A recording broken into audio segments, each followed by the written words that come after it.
गर्भवती बहू का एक्सीडेंट। दीपक और रीना की शादी को 2 साल हो चुके थे। रीना बिहार के मधुबनी से थी, जहां बचपन से ही उसे सिखाया जाता था कि लड़की की सबसे बड़ी इज्जत उसकी लज्जा होती है। इसी सोच के साथ साथ रीना पली बड़ी थी।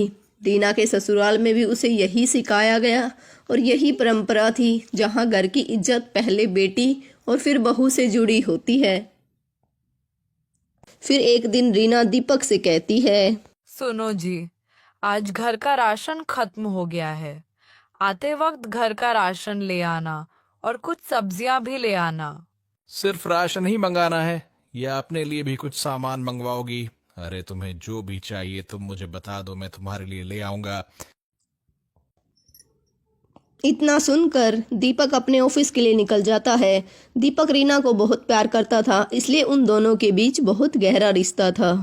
रीना और दीपक के बीच रिश्ता सिर्फ पति पत्नी का नहीं, बल्कि दोस्ती और अपनेपन का भी था।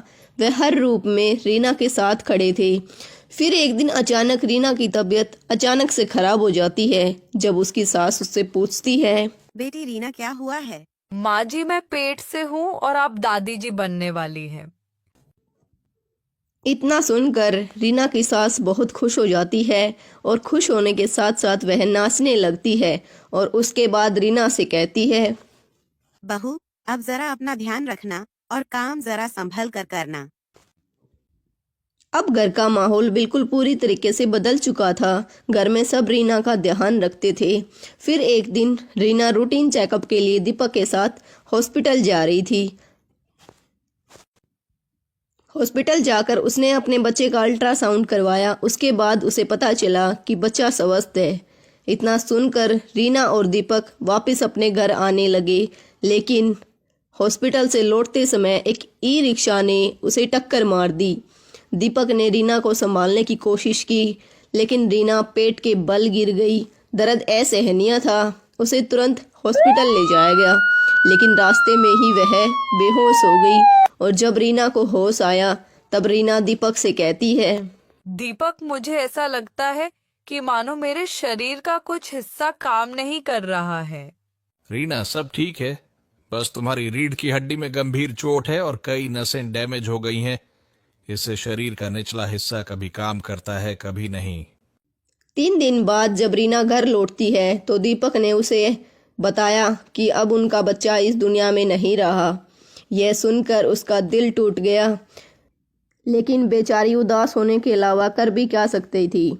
फिर एक दिन जब दीपक रीना को खाना खिला रहा था, तभी रीना का अचानक से पेशाब निकल गया।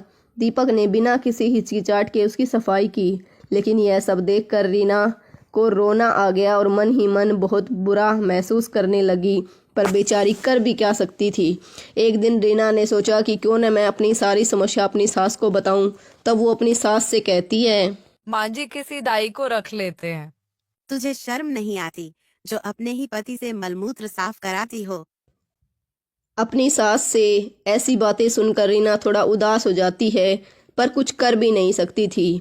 शाम को जब दीपक ऑफिस से घर आया, तब रीना दीपक से कहती है, देखो जी, मुझे आपसे ये सब करवाना शोभा नहीं देता है। दीपक ने रीना की देखा और कहा, अगर मेरी जगह तुम्हारी ये हालत होती तो क्या तुम मुझे ऐसा कहती? मैंने तुम्हें हर रूप में देखा और अपनाया है, फिर मुझसे कैसी शर्म। अगर तुम्हें मुझसे शर्म आती है तो मैं एक नर्स रख सकता हूँ, लेकिन तब मुझे लगेगा कि हमारे बीच का रिश्ता कमजोर हो गया है। मैंने ऐसा कौन सा सौभाग्य कमाया था जो मुझे आप जैसा जीवन साथी मिला, और ईश्वर को धन्यवाद कहती है। आज उस हादसे को 2 साल हो चुके हैं।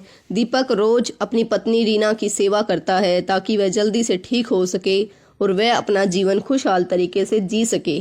अतः इस कहानी से हमें शिक्षा मिलती है कि पति पत्नी का रिश्ता उनके बीच प्रेम और समझ से पूरा होता है। परेशानी के वक्त में एक दूसरे को साया बनकर उसके साथ रहना चाहिए और उसका साथ देना चाहिए। हमेशा उसकी हिम्मत को बढ़ाना चाहिए। कहानी पसंद आई तो Popo family story TV channel को सब्सक्राइब करें, लाइक करें, शेयर करें। Thank you. Bye bye bye bye bye bye.